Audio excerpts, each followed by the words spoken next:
আজকে আমাদের লক্ষ্য নির্ধারিত হয়েছে এই সভা থেকে আমাদের গণতন্ত্রের 5ই আগস্টে আমরা সমাপ্ত করেছিলাম প্রয়োজনে আরেকটা ভোটার এই সভাকে এরা বিদ্যুৎ বন্ধ করে এখানে ককটেল ফুটিয়ে এনসিপির পদযাত্রাকে ঠেকাতে চেয়েছিল। আমরা বলবো স্পষ্টভাবে প্রশাসনের গাফিলতি, প্রশাসনের সহায়তায় আজকে এই পদযাত্রাকে বন্ধ করার জন্য এখানে ককটেল বিস্ফোরণ করা হয়েছে। আমরা এই সরকারকে, এই স্বরাষ্ট্রমন্ত্রীকে হুঁশিয়ার করতে চাই, বলতে চাই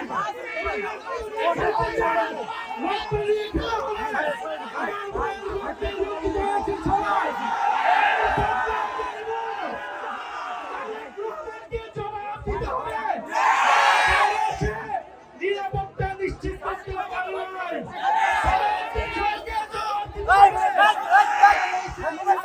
নিশ্চিত করতে পারে নাই। আপনারা করতে বোমাবাজি করুন, এনসিপির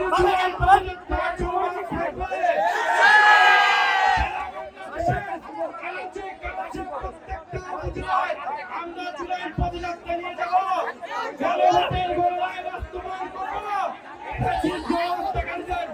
বিচার নিশ্চিত করবো এবং সীমান্তের সুরক্ষা সহ তরুণদের কর্মসংস্থান সকল দাবি আমরা নিশ্চিত করবো। আমরা হুঁশিয়ারি দিতে চাই, এই সবার যারা দায়িত্বরত হয়েছে পুলিশ প্রশাসন ডিসি কেন বিদ্যুৎ অফ হয়ে গেল, কিভাবে ককটেল বিস্ফোরণ হলো, এইখানকার যে এমপি সে কি করে, সে কি নিরাপত্তা নিশ্চিত করেছে এলাকাবাসী,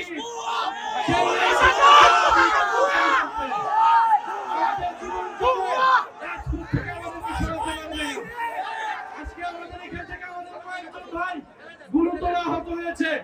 আমরা এর বিচার চাই, যদি দ্রুত সময়ের মধ্যে বিচার নিশ্চিত করা হয় তাহলে এখানকার স্থানীয় প্রশাসন এবং এমপি তাকে জবাবদিহিতার আওতায় আমরা